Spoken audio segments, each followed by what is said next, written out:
अच्छा जी, आज हम करने जा रहे हैं कॉन्ट्रैक्ट लॉ का सेकंड चैप्टर। और सेकंड चैप्टर के अंदर हम एक सेक्शन पहले कर चुके हैं।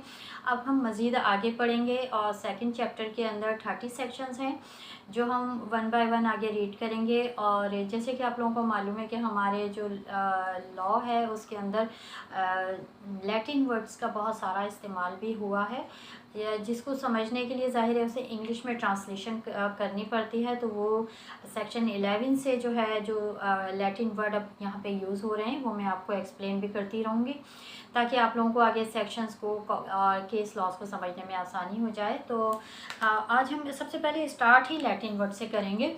और उसके साथ साथ मैं आपसे ये भी कहना चाहूँगी कि सब अगर आपने मेरे चैनल को अभी तक सब्सक्राइब नहीं किया है और आप लोगों को मेरी वीडियोस अच्छी लग रही हैं, आपके लिए हेल्पफुल हैं, तो प्लीज़ मेरे चैनल को सब्सक्राइब कीजिए और बेल आइकन को भी प्रेस कर दीजिए, ताकि जो भी नई वीडियो मैं डालती हूँ वो आप तक बर वक्त पहुँचे और आपको मालूमात मिलती रहे और आपको हेल्प मिल जाए। और मेरे चैनल को लाइक और शेयर ज़रूर कीजिए, ताकि ये है कि जो मालूमात आप तक पहुंच रही है वो दूसरों तक भी पहुंचे। और बहुत सारे लोग हैं जिनकी हम कोई मदद नहीं कर सकते, लेकिन अगर उनकी इस तरह से मदद हो सकती है तो ज़रूर हमें करनी चाहिए। तो हम शुरू करने जा रहे हैं लैटिन वर्ड। लैटिन वर्ड के अंदर सबसे पहले जो आ रहा है वो आ रहा है मेंटियम। मेंटियम का जो इंग्लिश मीनिंग है वो ऑफ द माइंड है। ऑफ द माइंड जब आपने ये अपने पास लिख लीजिए, आगे जो मैं एक्सप्लेन करूँगी तो आपको समझ आ जाएगी कि ये ऑफ द माइंड कहाँ पे यूज़ हो रहा है। और मेंटियम वर्ड्स कहीं भी आप लिखा देखेंगे, ख़ास तौर पे कानून की किताबों में, तो आपको समझ आएगा कि ये मेंटियम की मीनिंग्स क्या आ रही है। अच्छा, इसके बाद आ रहा है लेक्स लूसी कॉन्ट्रैक्ट। लेक्स लूसी कॉन्ट्रैक्ट जो है वो उसकी इंग्लिश मीनिंग है the law of the place. तो जो जगह का जो कानून है, जैसे कि अब कोई कॉन्ट्रैक्ट हमारे यहाँ हो रहा है तो हम अपने कानून के मुताबिक करेंगे, किसी और कंट्री में हो रहा है तो हम उस कंट्री के कवानीन के मुताबिक करेंगे। तो इसलिए जो प्लेस होता है, प्लेस के अकॉर्डिंग जो लॉ होता है उसके अकॉर्डिंग जो है आपका एग्रीमेंट, आपका कॉन्ट्रैक्ट और आपकी दीगर जो कानूनी मामलात होते हैं उसके अकॉर्डिंग चलते हैं। और तीसरा वर्ड है इसका वॉइड एब इनिशियो। वॉइड एब इनिशियो की इंग्लिश मीनिंग है initial basis. Initial basis mean इब्तदाई तौर पर। तो ये आपके 3 वर्ड्स हो गए हैं। अब इसके बाद हम सेक्शंस को स्टार्ट करने जा रहे हैं। 11 जो एक्सप्लेन कर रही है वो 3 मैंडेटरी पॉइंट हैं जिसकी बेस पर किसी भी कॉन्ट्रैक्ट के लिए कॉम्पिटेंसी जो है वो रेज़ की जा सकती है, समझी जा सकती है। वो क्या है? एक तो सबसे पहले ये कि जो भी कॉन्ट्रैक्ट कर रही हैं पार्टीज़ को उनका मेजर होना ज़रूरी है। मेजर मीन कि उनका आकिल व बालिग होना ज़रूरी है। अब आकिल व बालिग की मज़ीद एक्सप्लेनेशन मैं आगे दूंगी, लेकिन पहले ये 3 पॉइंट्स मैं आपसे शेयर कर दूँ। अच्छा, उसके बाद सेकंड जो सेक्शन मैंडेटरी पॉइंट उन्होंने रखा है वो ये है कि जो भी पार्टीज़ कॉन्ट्रैक्ट कर रही हैं उनका साउंड माइंड होना बहुत ज़रूरी है। साउंड माइंड के साथ साथ अब उन्होंने जो तीसरी जो पॉइंट्स मैंडेटरी है इसके अंदर, कि कोर्ट ने उनको कहीं माइनर डिक्लेयर ना किया हुआ हो। सम टाइम ऐसा होता है कि कुछ बच्चे होते हैं जो कि को 18 ईयर्स हैं, मगर जो है उनको कोर्ट ने अलाउ नहीं किया है उनकी प्रॉपर्टी या फिर उनके जो माली मामलात हैं वो उन्होंने उन उसके ऊपर कहीं गार्डियन किसी को बनाया हुआ है या सुप्रीडिनियंस किसी को बनाया हुआ है, तो उसके हैंडओवर किए हुए हैं डायरेक्टली। वो अपने प्रॉपर्टी और दीगर फाइनेंशियल जो इश्यूज़ हैं उनको वो नहीं देखते। और तो ये कंडीशन पे डिपेंड करता है और इसीलिए साउंड माइंड होना बहुत ज़रूरी जो है सेकंड मैंडेटरी पॉइंट रखा गया है। अच्छा, अब इसके बाद जो है मेजॉरिटी के अंदर जो आ जाती है वो चीज़ ये होती है कि मेजर एज। अच्छा, हमारे यहाँ 18 ईयर्स जो है, क्योंकि हमारा कानून जो है वो इंडिया से ब्रिटिश का लॉ था, उसके बाद वो इंडिया पे भी वही था और फिर वहाँ से हमने अडॉप्ट किया है। तो इसके अंदर कुछ इस तरह की जो है कंडीशंस हैं कि 18 ईयर्स जो है वो शादी के लिए जो है वो अलाउ है। शादी 18 इयर्स के लिए कानून कहता है कि 18 इयर्स में शादी कर सकते हैं। डाउरी जो है उसके हवाले से जो है प्रॉब्लम्स जो होती हैं उनको सॉल्व किया जा सकता है। दूसरी चीज़ें जो होती हैं शादी के मामलात के हवाले से डाइवर्स कर सकता है, शादी कर सकता है 18 इयर्स का बच्चा या बच्ची। लेकिन जो है प्रॉपर्टी के मामलात के लिए इंडियन लॉ ने यहाँ पर 21 ईयर्स की एज जो थी वो कंडीशन रखी थी कि 21 ईयर्स की एज के अंदर जो है वो बच्चा जो है वो बालिग है प्रॉपर्टी के मामलात के लिए, और वो समझदार है प्रॉपर्टी को डील करने के लिए। वहाँ पे उन्होंने ये कंडीशन रखी थी। लेकिन हमारे लॉ में एक ये चीज़ जो है क्लियर रखती गई है कि जो भी 18 इयर्स तक पहुंचता है वो आकिल व बालिग है और समझदार है। और माशाल्लाह हर शख्स के साथ इस तरह की प्रॉब्लम नहीं होती कि वो अनसाउंड माइंड हो या कोई और उसके साथ प्रॉब्लम हो, ये स्पेशल केसेस के अंदर होता है। तो इसलिए ये कंडीशन रखी गई कि स्पेशल केसेस के अंदर समटाइम ऐसा हो जाता है कि कोई गार्डियन मुकर्रर है या कोई सुप्रिटेंडेंट मुकर्रर है, तो इसलिए ये कंडीशन रखी गई है। अदरवाइज़ ये कि ये 3 जो मैंडेटरी पॉइंट हैं, जो शख्स भी इसके अकॉर्डिंग कंप्लीट उसकी पर्सनैलिटी है वो कॉन्ट्रैक्ट कर सकता है।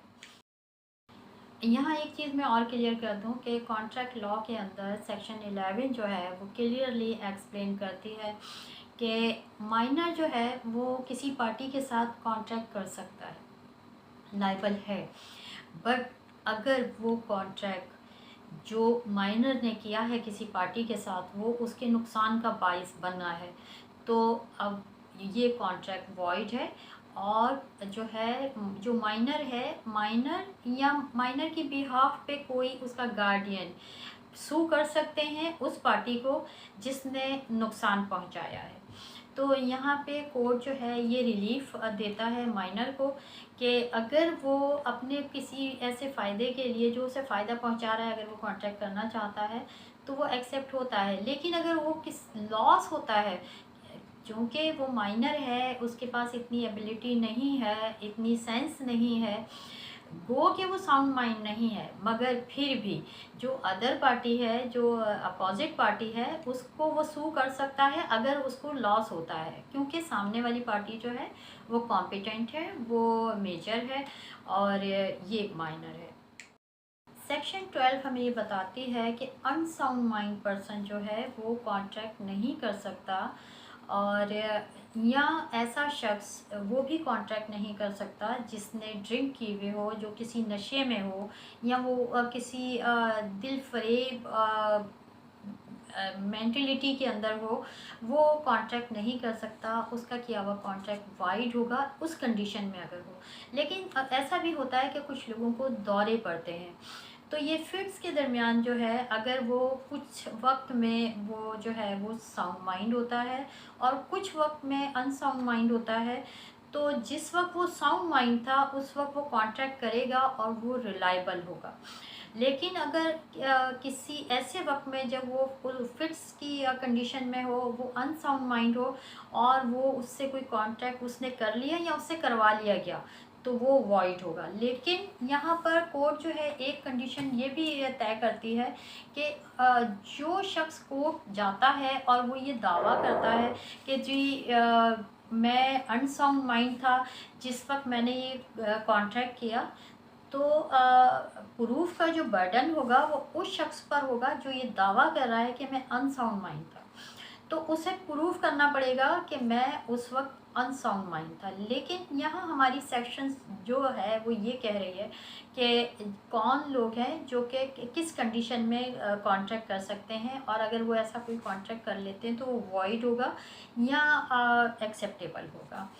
तो एक्सेप्टेबल मैंने आपको बता दिया कि उस सेंस में होगा जब वो के साउंड माइंड हैं, और जब वो अनसाउंड माइंड हैं तो फिर वो उस वक्त उनका किया हुआ कोई भी कॉन्ट्रैक्ट जो है वो काबिल कबूल नहीं होगा। और वो अगर इस इन केस ऐसा वो कोई कॉन्ट्रैक्ट कर लेते हैं तो उसके बाद उन्हें प्रूफ करना होगा, वो कंडीशंस वो एविडेंस देने होंगे कोर्ट को कि वो उस वक्त अनसाउंड माइंड थे जब उन्होंने ये कॉन्ट्रैक्ट किया था, तो तब उन्हें रिलीफ मिल सकता है, उन्हें बेनिफिट मिल सकता है, अदरवाइज नहीं मिल सकता। सेक्शन 13 हमें बता रही है कि कंसेंट क्या है। कंसेंट मीन रजामंदी किसी एक चीज़ पर या जो है किसी एक नुक्ते पर किसी एक शख्स का दूसरे शख्स के साथ मुत्तफिक होना, या और बहुत सारे लोगों का किसी ग्रुप का किसी एक चीज़ या नुक्ते पर आपस में मुत्तफिक होना कंसेंट है।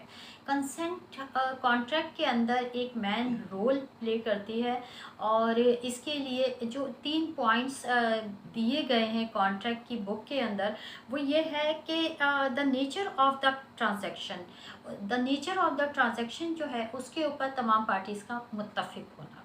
उसके बाद आ जाता है the subject matter of the agreement and the identity of the party. इसके ऊपर तमाम पार्टीज़ एक दूसरे के साथ मुत्तफिक हैं, और जो है जो सब्जेक्ट मैटर है एग्रीमेंट का या कॉन्ट्रैक्ट का, उस पर भी मुत्तफिक है। यहाँ पर हमारी जो हमारा जो लॉ है उसने एक चीज़ को बहुत जो है ना क्लियरली डिफ़ाइन कर दिया कि थिंग्स किसी एक चीज़ के ऊपर या एक पॉइंट के ऊपर जब तमाम लोग मुत्तफिक हैं, तो तमाम से मतलब एक ग्रुप अगर मुत्तफिक है किसी एक पॉइंट या एक थिंग्स के ऊपर, तो वो कंसेंट है। अब यही कंसेंट जो है आगे जाकर कॉन्ट्रैक्ट की शक्ल इख्तियार करता है। सेक्शन 14 जो है कॉन्ट्रैक्ट लॉ की, वो बता रही है कि फ्री कंसेंट क्या है, और फ्री कंसेंट के तहत किया गया कॉन्ट्रैक्ट जो है वो कंप्लीट कॉन्ट्रैक्ट होता है। और फ्री कंसेंट के बगैर कोई कॉन्ट्रैक्ट जो होता है वो कौन कौन से पॉइंट्स हैं जिनसे कंसेंट ज़ाहिर नहीं होती या वो जो है कंसेंट फ्री नहीं कॉन्ट्रैक्ट होता, वो कौन कौन से पॉइंट हैं। सेक्शन 14 हमें बता रही है कि कंसेंट फ्री कॉन्ट्रैक्ट जो होगा वो उसके अंदर उसके इंग्रेडिएंट्स क्या होंगे, और जो कंसेंट फ्री कॉन्ट्रैक्ट नहीं होगा उसके इंग्रेडिएंट्स क्या हैं। कंसेंट फ्री कॉन्ट्रैक्ट के अंदर कोई ज़ोर ज़बरदस्ती नहीं होगी, जबर नहीं होगा, और बिला वजह असर व रसूख का इस्तेमाल नहीं होगा, किसी हिरासत में रखकर कॉन्ट्रैक्ट नहीं करवाया गया होगा, कोई फ्रॉड से जो है वो कॉन्ट्रैक्ट नहीं करवाया गया होगा, और मिस रिप्रेजेंटेशन से कोई कॉन्ट्रैक्ट नहीं करवाया गया होगा। तो ये जो सारी चीज़ें हैं, इनके बगैर जो कॉन्ट्रैक्ट हुआ होगा वो कंसेंट फ्री कॉन्ट्रैक्ट होगा। तो जब इस तरह का कोई कॉन्ट्रैक्ट होता है जिसमें ये सारी इंग्रेडिएंट्स शामिल हो जाएं, या कोई एक इंग्रेडिएंट्स भी शामिल हो जाए, कोई एक एलिमेंट भी शामिल हो जाए, तो वो कॉन्ट्रैक्ट वॉइड हो जाता है, जबकि कंसेंट फ्री कॉन्ट्रैक्ट जो होता है वो वॉइड नहीं होता। सेक्शन 14 की ही हवाले से, कंसेंट फ्री के हवाले से मैं कुछ एग्जांपल्स आपको दूं कि जैसे जबर जबर करके या किसी को हिरासत में रख के उससे जबरन कोई कॉन्ट्रैक्ट साइन करवा लिया जाए। एक तो ये जो है ये भी कंसेंट फ्री कॉन्ट्रैक्ट नहीं है। उसके अलावा अब सपोज़ कोई पेशेंट है और उसको जो है इंजेक्शन की ज़रूरत है, और इंजेक्शन वो खुद नहीं लगा सकता, या उसे कोई ऐसी मेडिसिन चाहिए जो वो खुद परचेज़ नहीं कर सकता, और उसके आसपास कोई ऐसा नहीं है कि जो उसको मेडिसिन परचेज़ कर दे या इंजेक्शन उसको जो है इंजेक्ट कर दे या उसे लाकर इंजेक्ट कर दे, और उस वक्त उसके पास एक मेल नर्स मौजूद है या नर्स उसके पास मौजूद है, फीमेल या मेल इससे कोई फ़र्क नहीं पड़ता। तो वो उससे ब्लैकमेल करे कि जी मैं आपको ये इंजेक्शन उस वक्त लगाऊंगी या ये मेडिसिन उस वक्त प्रोवाइड करूंगी जब आप मुझे इतने पैसे देंगे। तो ये भी एक जो है जबर है। तो इस तरह की जो चीज़ें होती हैं या इस तरह का जो एग्रीमेंट होता है, एग्रीमेंट के अंदर मतलब इतने पैसे दें, वो मेल नर्स या फीमेल नर्स वो उसे इतना जबर करे कि जी आप मेरी तनख्वाह मुझे इतने पैसे बढ़ा कर देंगे तो मैं आपको ये मेडिसिन प्रोवाइड करूँगी। तो ये जबरन कॉन्ट्रैक्ट हो गया, ये जबर से हासिल किया गया।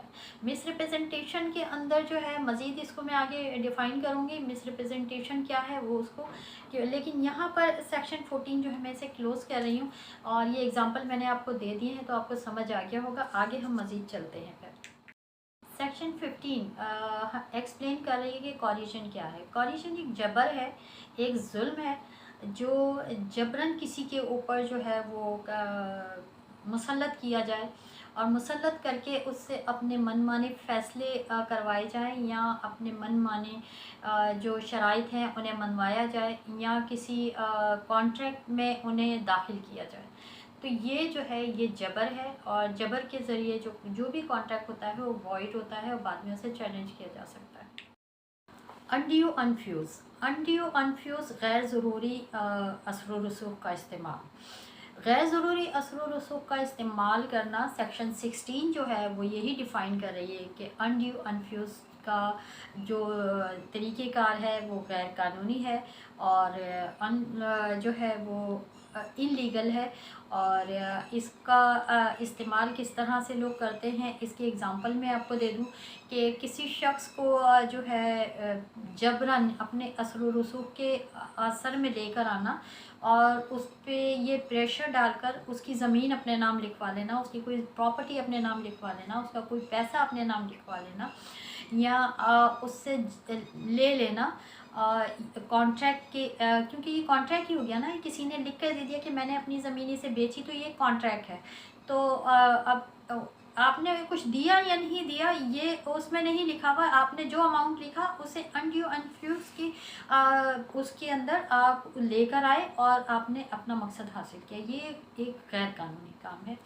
और सेक्शन 16 जो है यही डिफ़ाइन कर रही है, जैसे कि अनड्यू अनफ्यूज़ यहाँ पे भी होता है कि किसी खातून से शादी करना चाहे तो उस पर अपना असर व रसूख इस्तेमाल किया और जबर करके उससे आपने निकाह में ले आए, ये भी निकाह भी एक कॉन्ट्रैक्ट है तो इस पे ले आए। उसके अलावा जो है एक चीज़ और है कि आपने अपने किसी मुलाजिम को जिसे आप वो मजबूर है उसे आप जो तनख्वाह दे रहे हैं उसी में आपने उसे बाउंड किया कि तुम्हारा बेटा भी मेरे पास काम करेगा तो और जो है वो तुम्हारे साथ ही मेरे पास काम करेगा और वो मजबूर है, तो ये भी अनड्यू अनफ्यूज़ है और गैर कानूनी है। तो सेक्शन 16 जो है यही सारी चीज़ें डिफ़ाइन कर रही है। सेक्शन 17 जो है वो डिफ़ाइन कर रही है फ्रॉड को।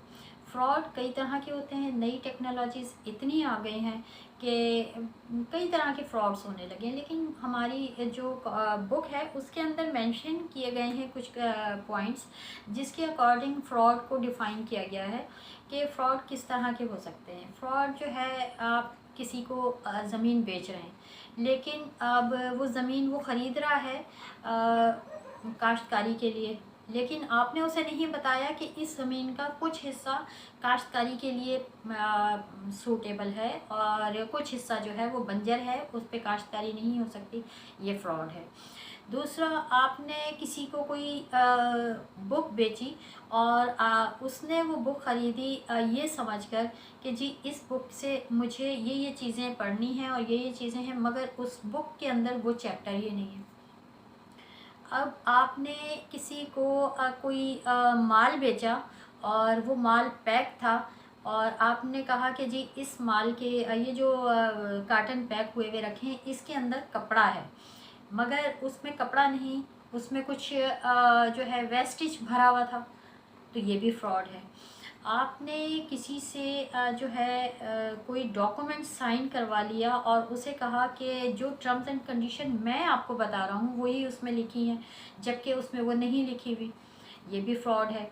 मतलब फ़्रॉड की बहुत सारी इकसाम है। किसी से जो है आपने कोई चीज़ लेनी है और उसके बदले आपने उसे कुछ देना है, जैसे रिसिप्रोकल कॉन्ट्रैक्ट जिसको हम कहते हैं, तो वो आपने देना है, मगर आपने उससे वो चीज़ ले तो ली है जो आपको चाहिए थी, लेकिन आपने जो चीज़ उसे दी है वो चीज़ नहीं थी और आपने पैक करके उसे वो चीज़ दे दी कि जी ये आपकी वो चीज़ है जो आप मुझसे डिमांड कर रहे थे या आपने जिससे मुझसे कॉन्ट्रैक्ट किया था जिस चीज़ के लिए, ये भी फ्रॉड है। फ्रॉड की बहुत सारी इकसाम है। तो सेक्शन 17 जो है वो फ्रॉड को डिफ़ाइन करती है कि फ़्रॉड इस तरह के होते हैं और इसमें आप अपनी मर्ज़ी से एग्ज़ाम्पल भी दे सकते हैं फ्रॉड का।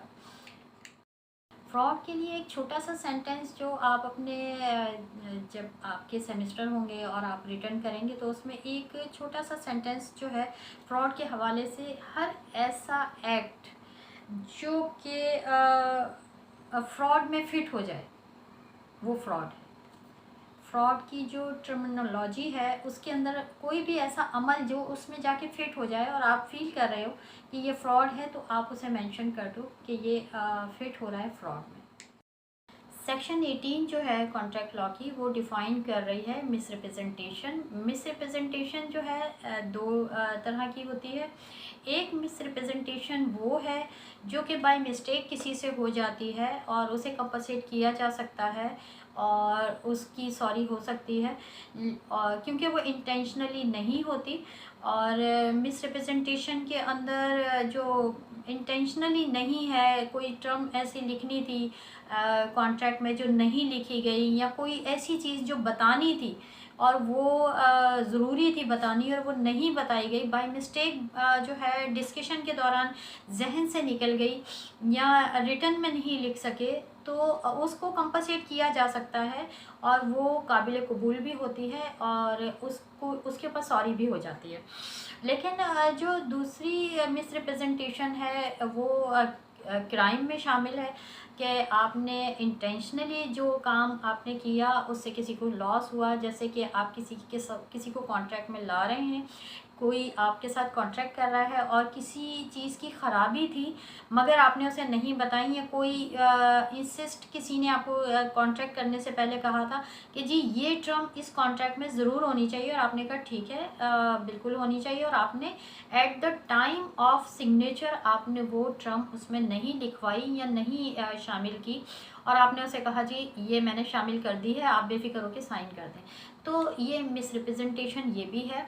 दूसरी इसके अलावा किसी को अब कोई ज़मीन आप ख़रीद रहे थे और आपने उसे बताना था कि जी ये ज़मीन जो है मेरी आधी जो है बंजर है, क्योंकि आप ख़रीद रहे हैं काश्तकारी के हवाले से, और आधी जो है उस पर काश्तकारी हो सकती है, ये बताना था मगर आपने नहीं बताया। ये फ्रॉड और मिसरिप्रेजेंटेशन में आती है। दूसरी चीज़ जो है, आपने जो है किसी को इन्फॉर्म करना था कि जी ये जो चीज़ आप ले रहे हैं इसके अंदर जो है ये इस तरह की चीज़ें हैं, और जो भी मतलब कहते हैं कि किसी को माल बेच रहे हो तो बता दो कि उसके अंदर क्या ख़राबी है। तो आपने अपने माल की ख़राबियाँ नहीं बताई, आपने ऊपर सब अच्छा अच्छा दिखाकर उसे जो है रिप्रेजेंट किया कि जी ये सब बहुत अच्छा है, और आपने वो उसे कॉन्ट्रैक्ट में भी दाखिल कर लिया और आपने उस माल को सेल भी कर दिया। तो ये इंटेंशनली क्या है, तो ये क्राइम में शामिल है। और विदाउट इंटेंशनली क्या है, तो वो उसे कंपनसेट किया जा सकता है, लेकिन इंटेंशनली जो है वो क्राइम है, और सेक्शन 18 जो है वो यही डिफ़ाइन कर रही है।